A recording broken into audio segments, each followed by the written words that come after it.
here with Josh Knowles, who's an assistant professor in the cardiology department, and he does some really interesting research on familial hypercholesterolemia, which sounds like a mouthful, but actually is really applicable. So tell us a little bit about your research.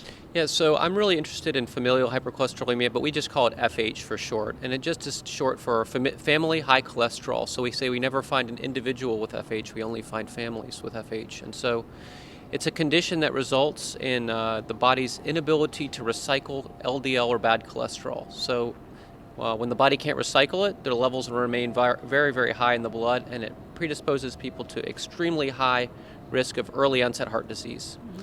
The problem for FH is that if we can find it and diagnose it and treat it quickly enough, we can make people live just as long as everybody else. And if we can't, they're sort of ticking time bombs waiting for early heart attack.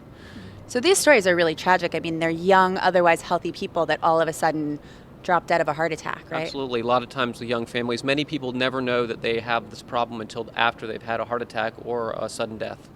So how do you guys use big data?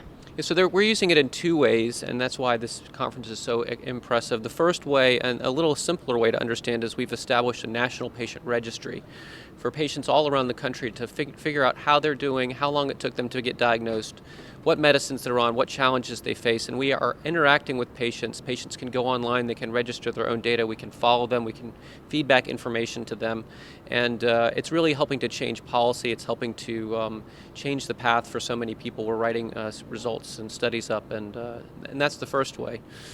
The second way is a bigger challenge. It's that's the first way is really dealing with patients that have already been diagnosed. But the bigger challenge for FH is that we think there's 1 million people in the country with FH. Less than 1% have been diagnosed. That's incredible. Yeah, so we're trying to find those other 99% of the people. And one of the approaches that we're trying to do is use a big data approach. And that is sort of like it's using machine learning. And that sounds complicated, but it's really like a spam filter. So if you are at home and you get an email from Nigeria in the middle of the night that says to send $10,000 to this bank account, you know that it's spam, and your computer can learn that that's spam. In the same way, we can use those same techniques to try to identify previously undiagnosed FH patients.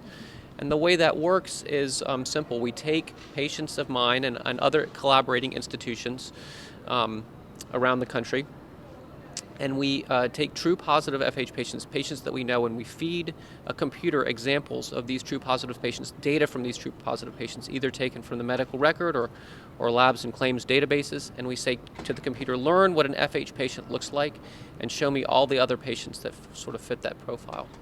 And this is a project that's really exciting because it's really led by a patient-led charitable organization, the FH Foundation, founded and led by patients. I'm privileged to work with them.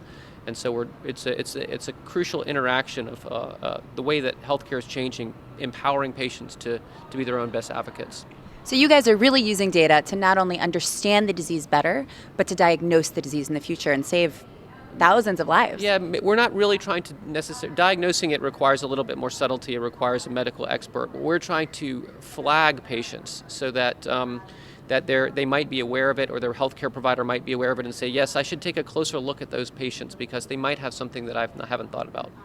Well, that's amazing. Thank you so much. And there you have it, firsthand, how big data is being used now to change the future of medicine. Behind the scenes, this is Maren Shapiro.